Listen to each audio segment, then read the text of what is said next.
This episode is brought to you by Indeed. Stop waiting around for the perfect candidate. Instead, use Indeed sponsored jobs to find the right people with the right skills fast.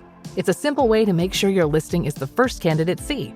According to Indeed data, sponsored jobs have 4 times more applicants than non-sponsored jobs. So go build your dream team today with Indeed.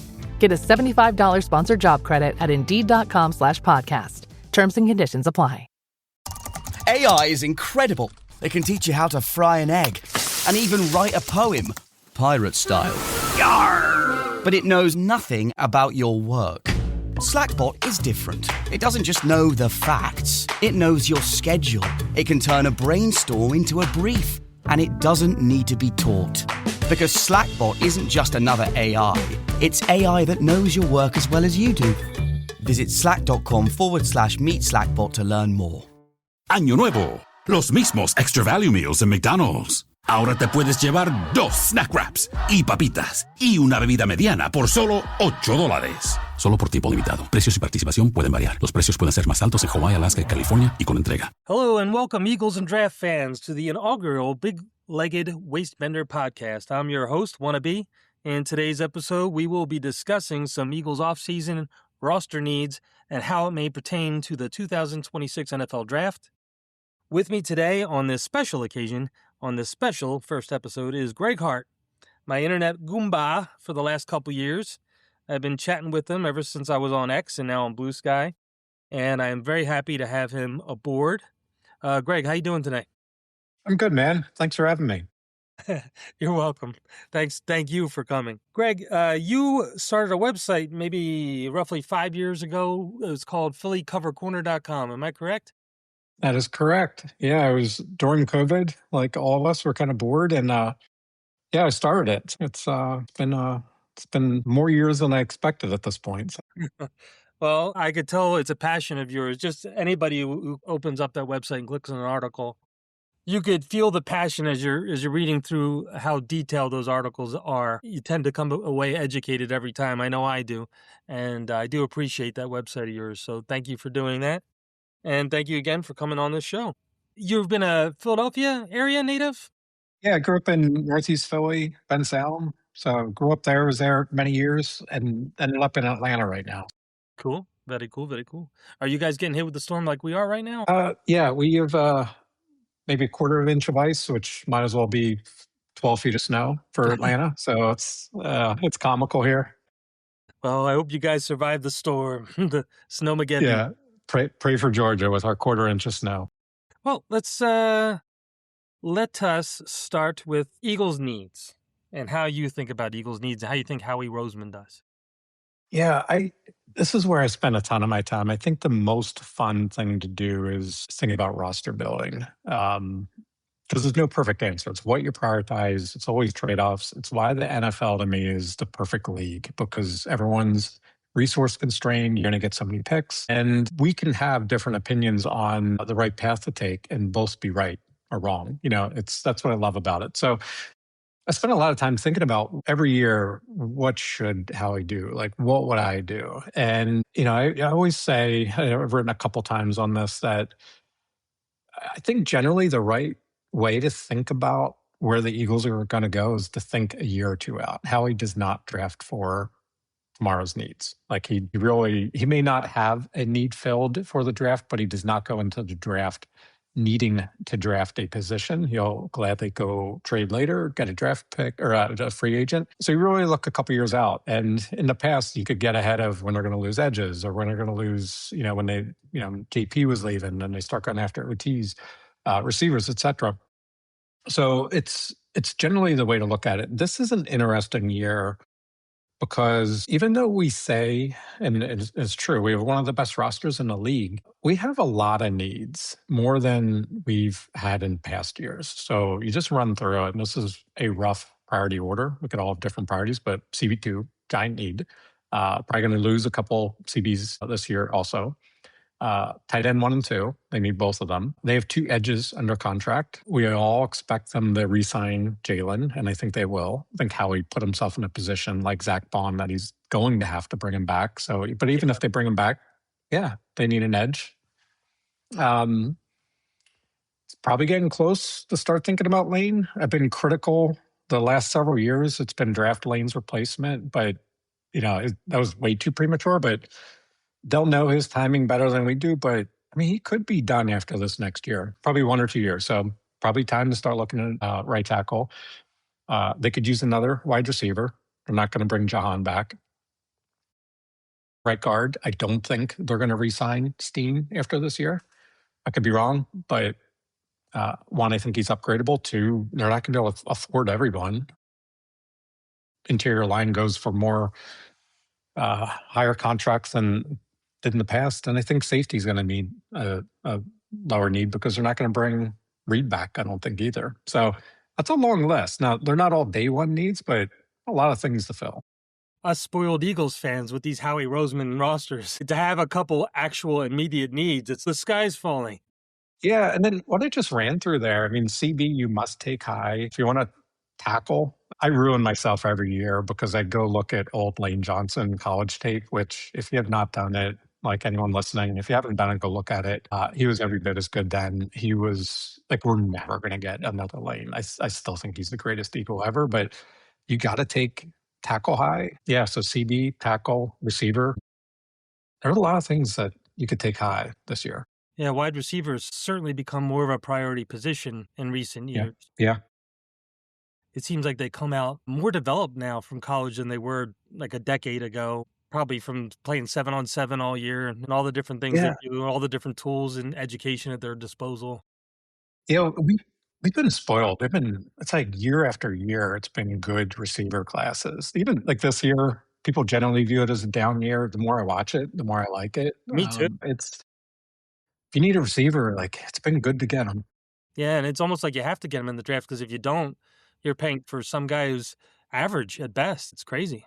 Yeah, and that point, I talk about this a lot. I spent a lot of time looking at draft hit rates, free agent costs, et cetera. And the thing I found the table on is, first cornerback. Like you cannot get cornerbacks outside the draft. The good ones never hit free agency. If they do, they're 27, 28, and you're probably overpaying and right at that age class. Receivers the same. Like you can get good receivers either in trades or free agency, but they're a fortune. I mean, they're above 30.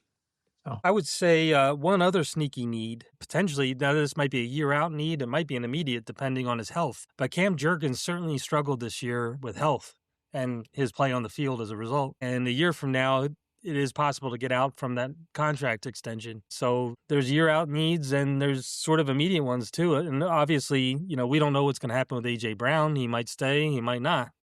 It certainly sounds like he's interested in a trade because he wants that contract extension. I'm not so sure the Eagles are about to give it to him, so they might be in an impasse. I don't know if he'll be back next year. So it's going to be interesting to see what the needs are actually by the time the draft comes around.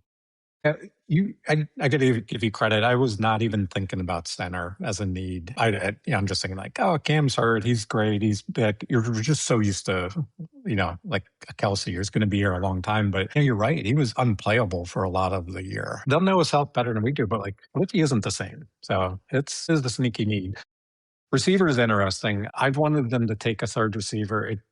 And there's always pushback online of, why draft one high? They're not going to use them. But there's truth to that. It drives me insane that we just are happy with Devontae and AJ. Chuck it up and we're just going to use them and nothing else. But I could be wrong. But I still think the AJ is out of here as more of a fan media narrative. But I don't know. I'm sure if Howie could get a good pick, he would listen for sure. I'm not really sure how he's going to approach it, but I do think that on AJ's part, there's an interest in either a contract extension or going to a new situation. Next season, his money's not really guaranteed. The 26 bonuses, but in 27, as of I think in 27, there's only going to be like $4 million guaranteed or something like that. Which these guys sneeze $4 million. Yeah, it's you're right. Like there's so much talk about Howie's contracts and the cap and everything. The easiest way. I think Howie's contracts are pretty easy to figure out. Like, look at the guaranteed money. When the guaranteed money is low or gone, that's the out year. So, yeah, you're right. AJ's not too far away from that. I just think Howie's going to have to get the return. He's not going to dump him for a fourth rounder or something, anything like that. I could definitely see that. Well, we talked about the needs. I'd also like to talk about edge briefly. Let's say we gave some truth serum to Sir Vic Fangio, the esteemed one and only. Now, I know generally he would say all positions are important, and he's absolutely correct. All positions are important. But if you really, really twisted his arm and said, look, if you tell me the truth, I'll give you a Philadelphia Phillies World Series, because he's a huge Phillies fan, and gave him the truth serum, and if you asked him for like a position pyramid, I can't help but wonder if he values defensive tackle and outside corner above defensive end, which it's a paradigm shift from what we're used to as Eagles fans. I agree. I agree totally. I mean, obviously, all the positions are important, but you look at his history and how he uses them, and this is something, you and I chatted about this last year. And, again, I love the work you did on talking about the Vic defense and how he uses guys. But Thank you. you go back to all Vic's teams' drafts. And of course, he did not control the drafts. You're inferring something, but all the edges, there's been one high pick at edge, and it was in Chicago. Leonard Floyd in the first round. Everyone else was third round, fifth round, seventh round. So does he not care about edge? No, I mean, he cares about it, but you've been vocal on this. It's not hand in the dirt, pin your back, rush a passer. And, every year when the big names are hitting free agency, people want like a Max Crosby or whoever. One, not a good use of cap. Two, like, is it the right fit? You look at who he's drafted, and they're smaller, like his average is 6'4", 47. They all drop into coverage 80, 100 times on average in a final college season. They all test really well. They all can generate pressure. They may not be sack guys. I think sacks are hugely overrated. I loved Nolan Smith because he was, continuously disruptive. But a lot of times you just have a responsibility. It's, set the edge, control the run. You have that contained responsibility from the offensive tackle's butt cheek all the way to the sideline, and you got to stop the run or the screen, going out that way before you can think about rushing that passer. And that's certainly not Jim Schwartz era defense where you're playing the run on the way to the quarterback, So you have to be more mobile to cover all that ground out to the sidelines. You have to be more mobile to an extent to drop in coverage. So it makes sense what you're saying about how the history is that he tends to go for lighter edges. It just kind of adds up. And a lot of those 3-4 outside linebacker type edges tend to fall in the draft. There's not that many true 3-4 defenses anymore. They tend to fall in the draft, and maybe that's part of the reason why historically you don't see Vic Fangio defenses going high at defensive end in the draft. Yeah, when you look at, we can talk about the prospects and, where they're on the board this year. It's the same as last year. It's fascinating that, what we're saying is right, which, all the evidence points to it. It's edges that are generally day two, it's third rounders, whatever. That's such an advantage if that's true. Like if you can really build your defense and go get third round edges, fourth round edges like Jalix, what an advantage for the defense. Absolutely. It's a market advantage because you get what you need for your scheme to work at a discount compared to the rest of the NFL. I hate to give this guy that I'm about to name any credit, but there was a certain Belichick who didn't really draft defensive ends high or pay them that much for years, maybe decades. And oftentimes he had excellent defenses, and he was consistently taking advantage of that market, that market opportunity. And it's one way to play defense, not to say that Jim Schwartz's way is wrong or to have, your stereotypical 260-pound, 4-3 defensive ends or 4-2-5 defensive ends is a wrong way to do things. It's just not how Vic normally does it. He can play with bigger edges, of course. He's shown that with Brandon Graham. Once we start talking about what's weak and strong in this class, it might become even more evident whether or not he should draft an edge at 23. Yeah, I have opinions on that. I figured you would. Well, I'll go into this. So what's weak and strong in this 2026 draft class to you? Yeah, I still have guys to watch. But I think by far linebacker and safety are the two strongest positions in this class, which are the two positions we took with our top two picks last year. So just interesting. Yeah, it's kind of funny. Edge, I think, is deeper than strong. I think it's lacking some of the top end, but there's some interesting guys. Corner, I love the top end. I get worried trying to find someone lower. I think tight end is back to being an average class, which feels really down from last year because last year is going to go down as a historic tight end class. It angers me that we didn't take one last year. Like we've talked about it, that second round pick last year, it would have taken me 2 seconds to run out Harold Fannin. Like that's who I would have taken there, assuming I took a corner in the first round. I think OT, I started off hating it. I like it a little better than I did. I think you have to be selective. And this is another one where the Eagles have a type. I think interior line is pretty good. Defensive tackle I can't find a guy I like in this class. And of course, we know quarterback. I think there's one quarterback in this class. So yeah, I mean, that's kind of my run through of the positions. Receiver's good. Receiver's good. So you mentioned with offensive linemen that the Eagles tend to go for a type. And I think you and I and many Eagles fans know what that type is. They like their physical freaks. They're super big, super quick, agile, broad jump. They look at all that. It seems like if you go into the later rounds, they still want at least one freaky trait of some sort. Maybe you won't have all of them. And it's interesting, sometimes they'll swing and miss a little bit with some of the backups, but it seems to me like they're okay with that swing and the miss. It's because if they hit on one of the freaks in the later rounds, you get a starter who's pretty good, and obviously in the early rounds, they've hit much better. Yeah. Yeah, you're totally right. And Howie said every pick they're looking for a starter or difference maker. It could be 7th round, right? So you have to look at something that's outsized value. That's why you see the Miles Hinton and obviously Mailata. And you see guys like that. I never heard them give a threshold on arm length or anything like that. But of course they want length. When they draft guys that don't hit that, they announce them as guards. They like size. You have to have feet and movement. That's why I love watching the evolution of consensus mocks of fans. There's more disparity in who's getting mocked this year, but probably the consensus offensive tackle right now is Caden Proctor from Alabama. Like massive guy, but you watch him and you cannot watch him and say he has the movement. That's just not going to be the pick.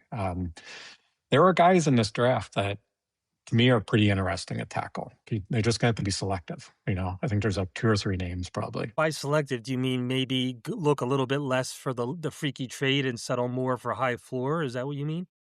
No, I just think I think there's a couple guys that they're underdeveloped or like a little inexperienced. I know both of us like Arizona State's Max Yahanekor. We know his story. Grew up in Nigeria, played basketball, has played football for literally like 4 years, 5 years. Super intriguing, super rough at times. Like I know you went down a deep hole on him, so would love your thoughts on it. I fell down that rabbit hole, as you mentioned. He's got those typewriter feet. Usually you talk about typewriter feet at cornerback. He has them going backwards at offensive tackle. And that's going to get a lot of people's attention. When you see that he's just started playing football in 21 at community college, and his background, and you see that raw talent, coaches around the league are going to see that, and they're going to say, hey, I can fix this. I can work with this. He has a whole bunch of reps that are gorgeous. And then they'll be mixed in with an occasional rep where somebody gets to the quarterback, they'll beat him back to the inside shoulder or just go right through his chest. He leaves his chest open a lot. He needs to work on his hand fighting a bit. He tends to bear hug guys. That might work sometimes for Mailata, who's probably bigger than even most offensive tackles, not only most humans. But most guys need to do a little bit more hand fighting than that. Many offensive line coaches around the league are interested in working with this young fella. So thinking about the Eagles, how does this class align with what the Eagles should be looking for? Because this is an offensive tackle that we're saying was not developed yet. Should we be taking a tackle who's not developed at 23 in the first round? Yeah, I think don't know Lane's time frame. Say Lane is a year away. I think they're going to go after a more known quantity if they can. If he's maybe a couple years away, maybe they take another upside swing like they did last year with Hinton and Williams. I do view Max as more of an upside swing. He is great film. Like you watch Texas Tech, and they're two serious dudes, and David Bowie and Ramada Height, like great edges, and he has some of the better film against them. Like, Nice. yeah, there's I think he has everything that they want. It's just like he needs to be shaped, and normally that is a stallion guy. Like bring him in. If I had to give superlatives on guys in this draft, Anacor, I always say is the most Eagles pick in this draft because of that background, the athleticism. He's gotten some hype, but I mean, he's probably a mid late day two guy. We'll see. But my guess to your question is if they're going to go tackle, they're going to go get their guy and they're going to go higher. And that's where I think you have to be a little picky. So, yeah, Anacor I like. The two other names that I do like are Monroe Freeling, so Georgia's tackle. He's another guy that, he's big, he's mobile, he's fast, everything you'd want, but not super experienced. He doesn't always have clean film. That's a guy, not every team drafts, like everyone says it's like best player, blah, blah, blah. But like a lot of teams they're going to draft someone that they want this year. So some people may pass on him. Some people may be fine with the big guy that isn't as mobile. As we're recording on January 25th, if I had to say, write down who I think the pick of 23 or wherever the Eagles pick in round one is, today I'd probably write down Monroe Freeling, the Georgia tackle. I'll change my mind the next time we chat, but it's, I think he's going to be in that range, maybe a little lower. But I think he has what they want, and it could be the value there. So that's one guy. The other guy I really like, I feel like I'm way higher on him than everyone else because I don't hear anyone talking about him, is Clemson's Blake Miller. I think he has 2,000 snaps at right tackle, mobile. He's got a nasty streak. His movement's good. Like, I mean, he's just clean. I really like him. I don't know why he's being talked about as a round 3 guy. So I think he's much better than that. So yeah, between Yannicor, Freeling, and Miller, I think those are the 3 guys I would look at. I think when you go through the rest of the tackles in this class, a lot of lack of length. A lot of the named tackles are going to be guards, as every year. And you have guys that are just like Caden Proctor, would be a fine tackle. He's not an Eagles tackle. Isaiah World, another Senior Bowl guy. He's massive. I think he's 6'8". Again, I just don't see him as an Eagles guy. Moving on to the interior for the offensive line. Emmanuel Pregnon. I watched his film recently, and I was pretty impressed. Any feelings on him? Yeah, I'm excited that you like him. I like him a lot. And the interesting thing on the interior is 23 is an interesting spot. I think we'd all say we'd love a corner. Most likely, the 2 best corners are going to go before them. Darn it. Yeah, Jamad and Mansour. Receiver, they may just not choose to take one. I mean, there will be guys there. We talked about, I don't think they're going to take edge. That's their premium position up there. Maybe they don't love a tackle there. Maybe they're going to go on day 2. They could have, there's 2 guards, Pregnon and Vega, Yane from Penn State. I keep flipping who I like better. Usually a first guard goes above that, but one of them should be there at their pick. That could be the best pick. We talk about positional value a lot. Guard is always viewed as, that's not a premium position. The last couple of years, it's gone up in price a lot in free agency. So Steen's going to go for a lot. Like, this would not be a bad pick there. Interesting, because you can argue that a Pregnon type player would be BPA, depending on who else is available, of course, at that time. But there's a good chance he is. And positional value, like you said, you can talk yourself into it the way the market's changing. Let's look at need. Howie thinks a year out, just like you said. Steen's contract is up a year out. Would you rather pay Steen 10 or more million or have a rookie who's better?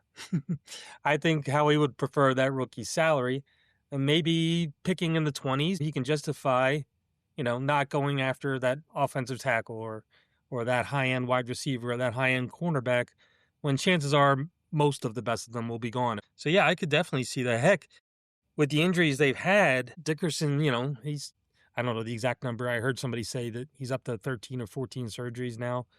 So what if Dickerson gets hurt again? This rookie could start right away if it's Pregnon or someone like it, or the Penn State fellow you mentioned. This rookie guard could start right away, fill an immediate need. Then you have Steen as a backup. So your backup depth is a lot better. You don't have to put Toth in there at left guard if there's an injury. You could put Steen in, So it's kind of a win-win for the one-year outlook, the BPA level, and helping the team get better right away. It's tough betting on Howie because, especially recently, he's done what we've not expected. But if I'd bet, I would think there's probably a double up on the offensive line this year. I wouldn't be surprised with an interior and a tackle fairly high. And this is crazy for me to say because I am positional value. But I said positional value is not static forever. Prior to the pick last year, I'd never take a linebacker that high. Like I was definitely one of those guys, but I thought defensive line was going to be up, but it was so heavily drafted last year. I think 9 went in the first round between tackles and edges. Are you better taking edge 6 or DT 5 or, guard 1? I always go back and look at hit rates. I spent a lot of time on this because we always create our 7-round mocks and love every one of our guys. Yeah, the brutal truth of this is, you get past pick 70, 80, hit rates are not good. You're as likely to get someone who basically doesn't play or provides no value as getting an average above average starter. And those 3 hours of watching Belly's Happy was a waste is what you're trying to tell me. Yes. But yeah, I went back. So the last 5 drafts on the guards, and you look at them, which ones would you really want? Like there are some fine guards, but I'm like, who you really want? And in my site, I've, percentiles. So I usually pick something like 80, 85th percentile players. These are guys, in this list in the last 5 drafts, Graham Barton, obviously Linderbaum, Grace Abel, even Tyler Booker's kind of near the bottom. I didn't love Booker's last year, but he's played great. 15, what you'd say, these are the guards you want, or interior guys you want, because Linderbaum's in there. 15 in the last 5 years. So what does that tell you? So 3 per year come out of the draft of like really good guys. As Eagles fans, we're used to really good players. Half of those were taken in round 1. You never think interior linemen go high. They do. 7 of the 15 were round 1. Another 4 were round 2. Like they go high if you want them. I mean, look at Landon. Like, was he picked 37 or something like that? So if it wasn't for the injuries, you would have been in the top 15 probably. Yeah. So it's 2 years ago. We said Howie will never draft a corner, and he did. Last year, never draft a linebacker. He did. He's drafted 1 guard. Hate to admit it, but it was a fireman. Well, it's been a while, but I would not be surprised if it was Yane or Pregnon this year. It could be the best value there. I'm pretty sure that fireman pick was less Howie and more Andy back then, if you know what I mean. Yeah. I think Andy was running the show a little bit back then. Yeah. I think wasn't he like 26-year-old rookie? Yeah, that was, I'm not into the age thing with draft picks as much as you, but even I was like, how old is he again? 26? Wow. Yeah. This for the listeners, I hate older prospects. Once I see someone's 24, they're dead to me. So let's turn to another position in the draft. Yeah. So we already talked about what they're going to take. Another highly mocked player to the Eagles right now, because he's right in this range, TJ Parker from Clemson. I think he's a fine player. I actually like him. I don't know if I like him that high. And I don't think there's any way the Eagles take him, because of everything we talked about. I also don't think he's going to be anywhere near BPA at that point. Good power. I don't see twitch. He's not a Ben guy. He's nowhere near Nolan. I generally don't love comps, but names will come in your head as you're watching guys. And TJ Parker, for me, I was thinking back to Mykal Williams last year, who I didn't love. Like, he's a fine player, but when I look at him, I keep thinking, I'm like, what's his unique winning trait in the NFL? And I have a lot of trouble seeing it. I think he's going to be overdrafted. So that's Senior Bowl guy. He's really popular name for Eagles mocks that I'm not that interested in. Ramella Height is another one. You'll see him popping up on Eagles mocks.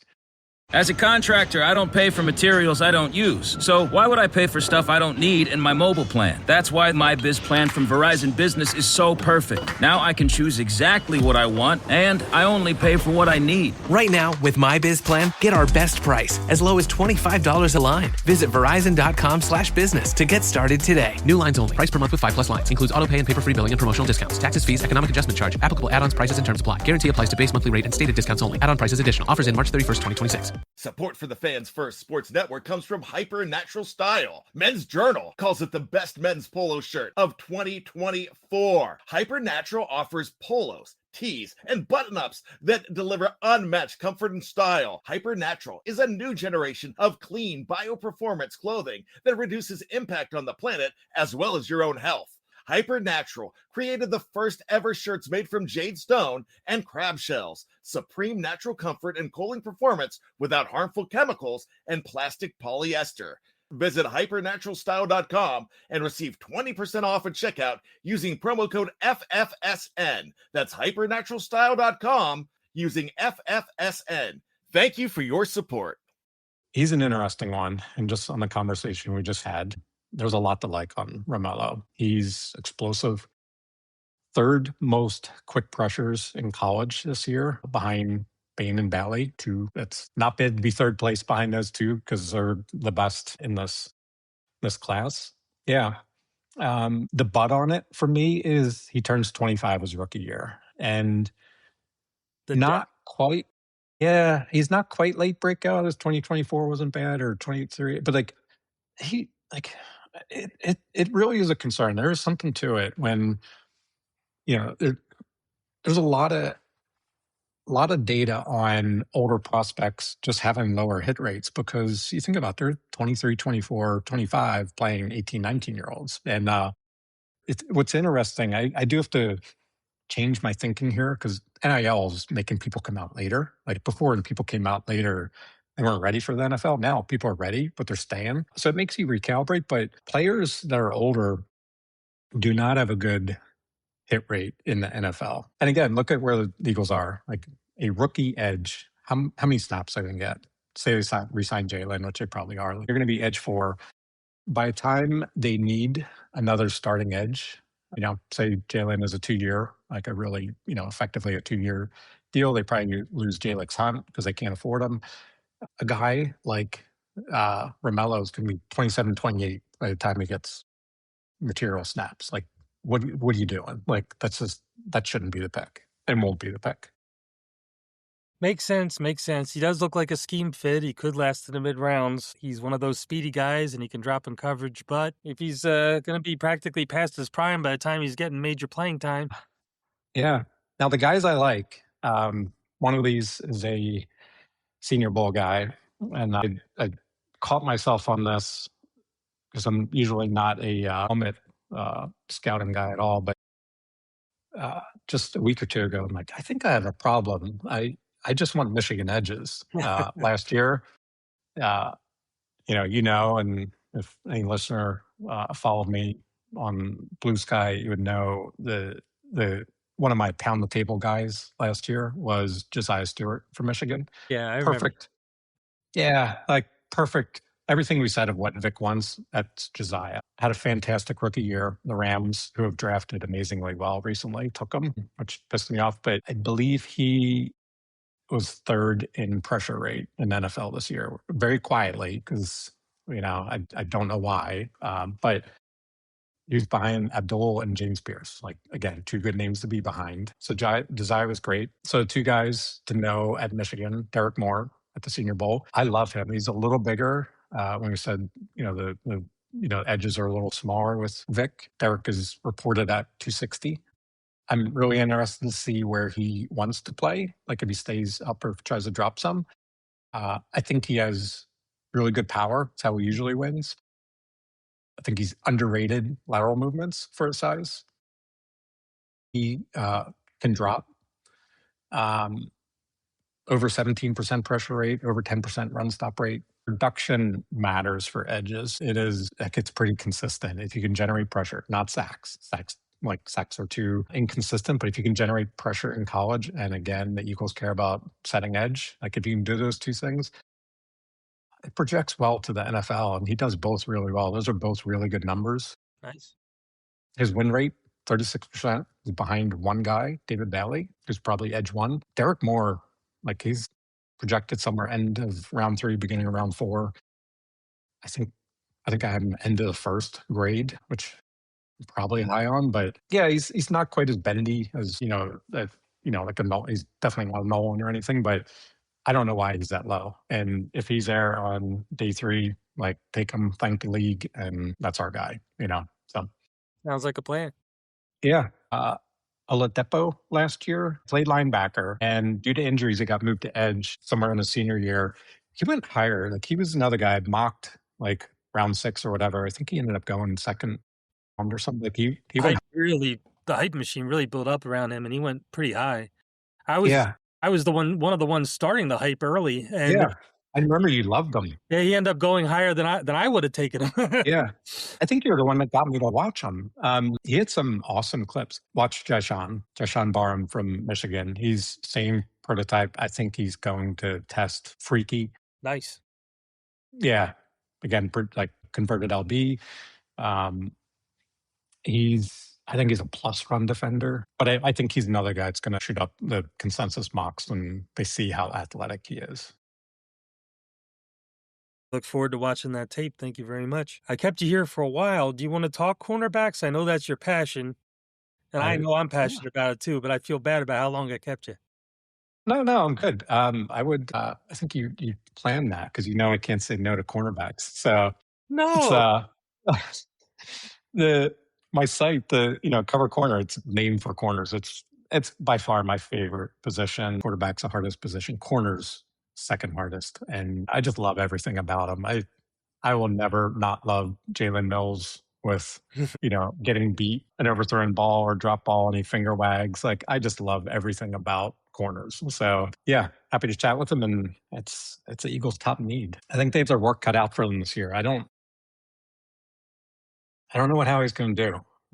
I would, we touched on the top guys, definitely 2. I would bet anything on Mansour Delani and Jamad McCoy. Jamad is my CB1, tore his ACL, missed all of 2025. I have this irrational hope that could he be there or within reaching distance of the Eagles? I mentioned CB, you must take high. It's, the stats I gave on guard, they're even more stark with CB. You just have to take them high. And they're hard to get in free agency because good ones never hit free agency. You trade for them. We see the prices for Sauce and, other guys. It's 2 firsts. Like they're just not gettable any other ways.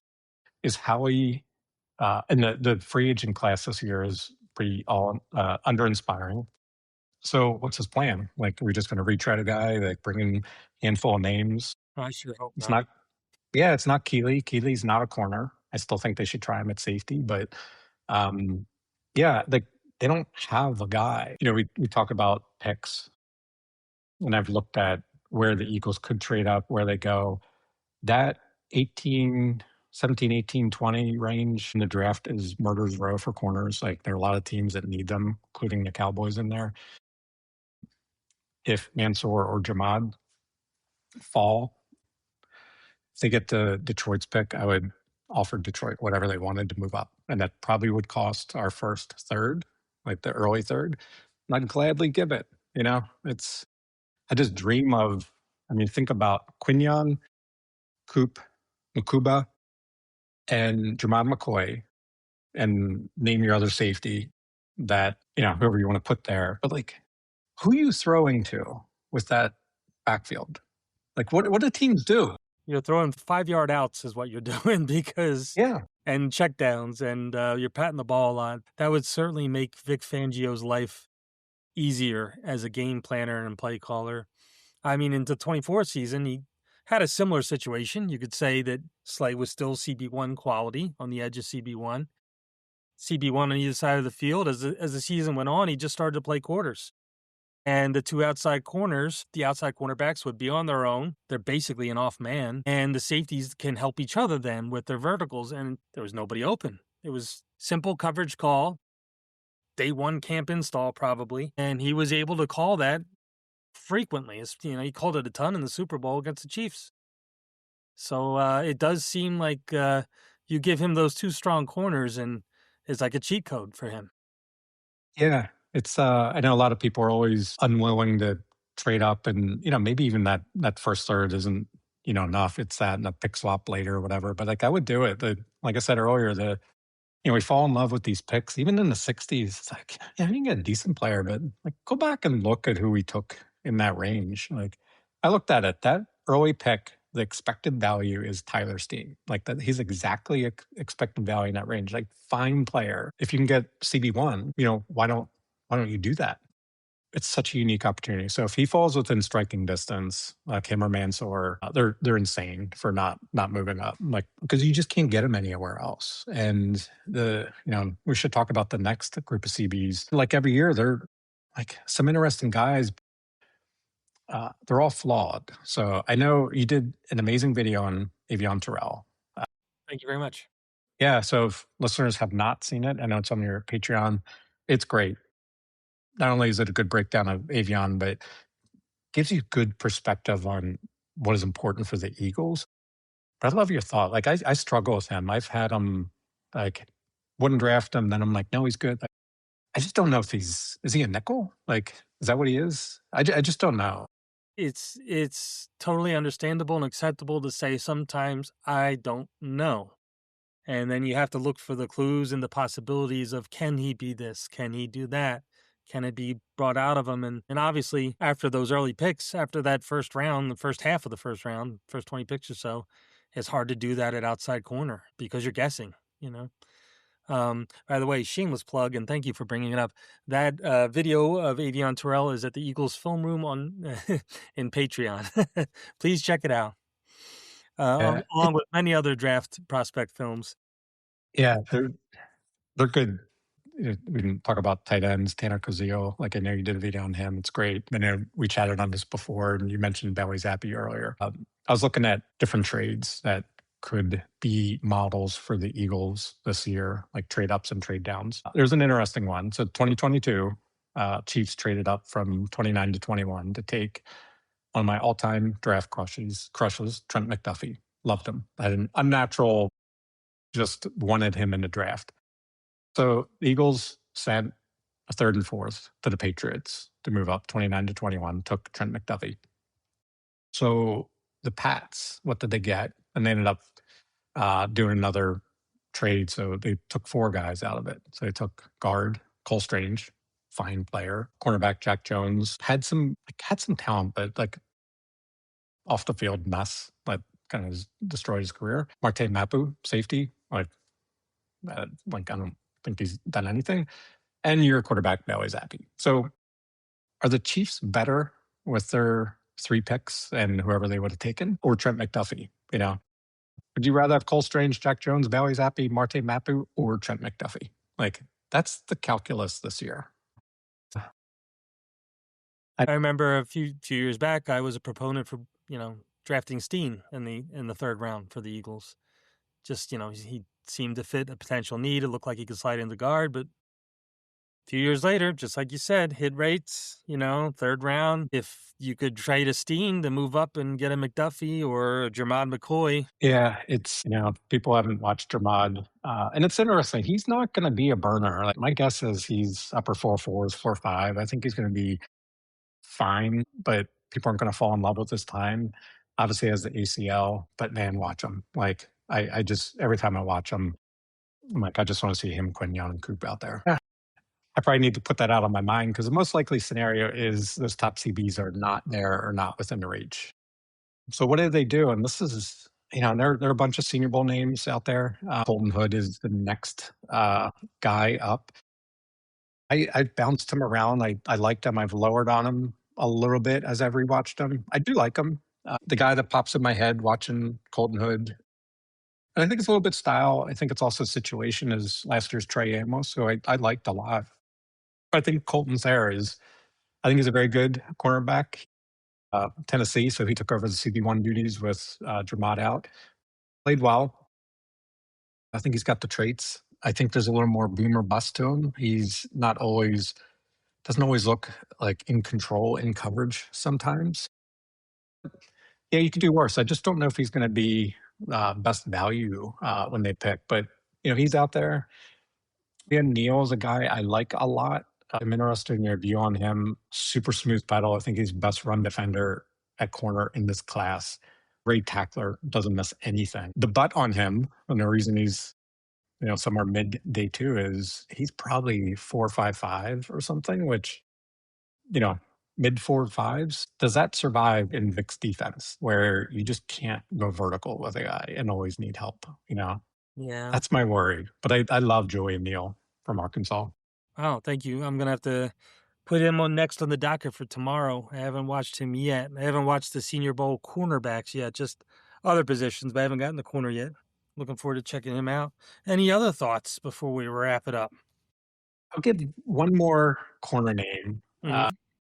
Ohio State's Davison Igbinosun, because I think he could be interesting. My comp, not comp, but like the guy reminding me of, and this will scare everyone away, and I'll probably stop listening right now, but there's a little Keeley to him in it. But I will say he is a much better Keeley than Keeley. So he's fast, long, competitive, doesn't have immediate change of direction.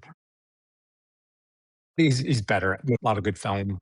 Just not as fluid as you want. And a lot of these taller guys have that. That's why it's weird. Different positions. I like different things. I like in McDuffie, like the everyone freaked out on his arm length. Like I don't care about size. If anything, especially height is a negative for corners. So he has a little bit of that, but great culture guy. The Ohio State raves about him. If he's somewhere on day three, like if you miss out on these top guys, Davison's not a bad name out there. So Very nice. Good to know. Thank you very much. Well, as a first-time guest on the inaugural Big-Legged Waistbender podcast, I must ask you, which typical draft jargon most applies to you and why?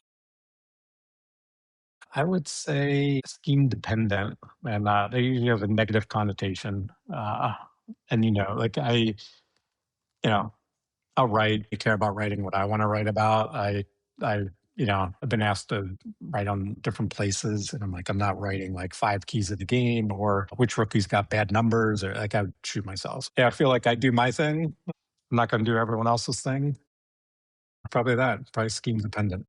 Well, that's great. Thank you very much, everybody. Please check out PhillyCoverCorner.com. I'm PhillyWannabGM at Blue Sky, and he is Greg Hart at Blue Sky, I believe. I don't know if there's an underscore in there or not.